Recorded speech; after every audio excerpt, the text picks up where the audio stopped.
Hi, hello, welcome to my channel. I'm Joanna. It's super nice to have you here. I cannot believe it, but it's already February. January was super good if it comes to reading for me. So, I would like to talk to you about 6 books that I read in January. We have a good mix of fiction, non-fiction. Yeah, let's get to it. So, the first book that I read, it's non-fiction, and I actually started reading this one in December and then I finished it at the beginning of January. It's Time Anxiety by Guillebeau. I am somebody who suffers from time anxiety. I didn't call it this way before, but I always struggled to make peace with the fact that I don't have enough time to do everything that I want. And that's why I picked up this book. There is a quote in it that I really liked, and it is saying that time is limited, but the desire is limitless. So there's always more of what you would like to do than what you have time for. And this book teaches you how to make peace with that. There's a lot of cool exercises that you can do, and I'm still making my way through those. Also, that's why always reading a non-fiction book takes me more time than reading a fiction book, because there's usually some action items that you can take, and I'm still taking those from this book. For example, you can ask yourself a couple of times a day, how useful were the last 40 minutes? I think it helps me to course correct. So if I feel like I'm getting in the rabbit hole of doing something, to stop and reflect. It also talks about the crossroad of dreaming and doing, how we should be kind of both dreamers and doers, and naturally we have a tendency to be more one or the other, but it's good to be at the crossroad of those two. Highly recommend if you also suffer from something called time anxiety. Yeah, I think it has a lot of super useful exercises, like creating a memory bank of moments that made you feel alive. It was very cool and useful book for me.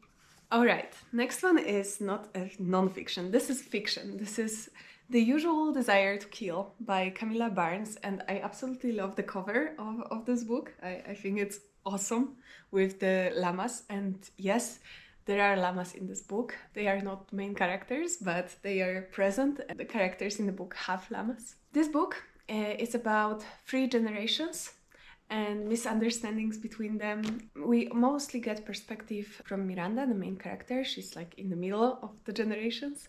She's writing about her parents and the time she spends at her family home. She writes emails to her sister Charlotte. We also get the perspective of Miranda's mother from the time she was younger, and she was writing letters to her sister Kitty. It has a lot of funny moments, how people grow into their own ways, how they grow into their habits, and the absurdities of daily life, that they kind of grow used to it, so it seems normal for them, but then you see them from the outside perspective, and for you it may seem very weird or absurd.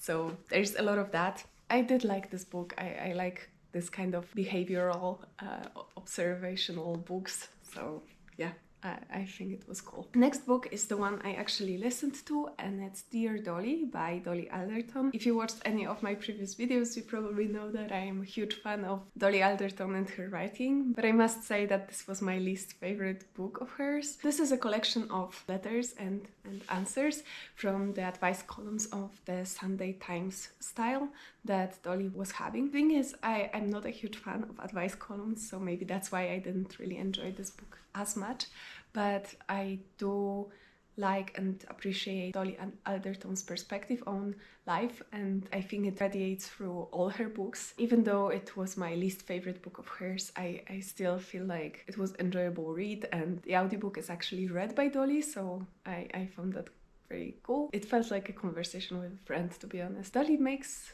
life feel less scary. Next, we have Gunk by Saba.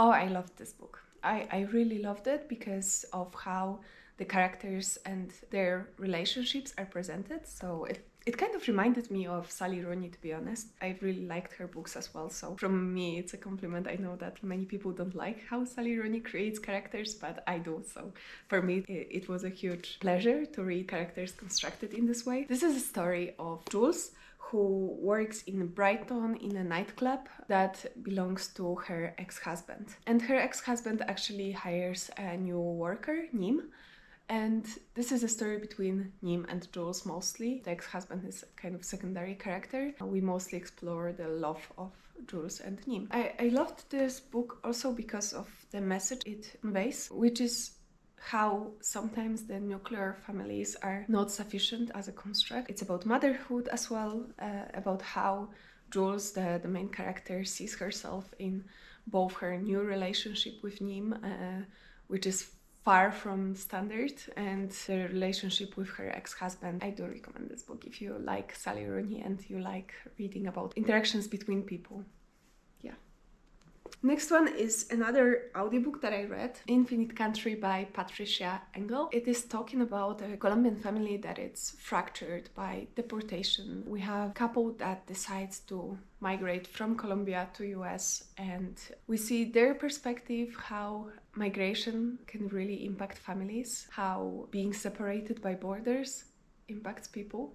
We also see perspective of the children of the couple I mentioned, how being undocumented, how hearing that you are undocumented from the beginning of your life can really change the way you see yourself. I do believe that themes of migration and deportation are very important, and this book teaches us empathy. I also want to warn you because it's a short book, rather short, but it's very tough. So warnings, there's sexual assault, there is animal cruelty, and there's racism. Definitely a tough book to read, but worth reading regardless. Okay, and the last book that I read in January 2026 was The Road to Tender Hearts by Hartnett. So we are changing the theme again, the mood, the atmosphere. This book was very heartwarming, sometimes heartbreaking, but I loved this book. I think maybe it's even my favorite of the month, to be honest. It's a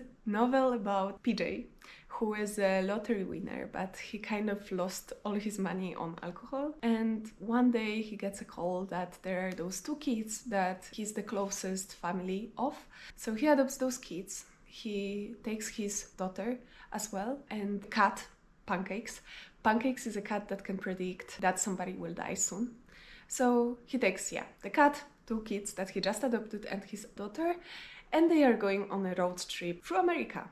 So they are going on this road trip because Luna, one of the kids he adopted, believes that a soap opera actor is her actual father, so they want to meet him. But also PJ found out that the person who he believes that is the love of his life, Michelle Cobb, he gets to know that Michelle Cobb's husband died. So he's like, okay, that's my opportunity, I'm gonna go get Michelle. They are going on this very weird road trip. I feel like it reminded me of Frederick Backman a little bit, how he writes, because you get a lot of laugh out loud moments, but also you get a lot of sad and difficult emotions. So the way they are balanced and the way you feel as a reader, there was something very similar between Hartnett's writing and the writing of Frederick Backman that I particularly enjoyed. I did love also how PJ grows as a character. I found that very convincing. This book is full of events. It's sometimes unbelievable, but it's unbelievable in a very good way. So if you like books that are taking you on the road, and the road influences the characters, but also you get to see them grow, I really would recommend this book. I think it was a great reading month. I didn't get any book that I would really dislike. As I said, I think my least favorite one was Dear Dolly, sadly.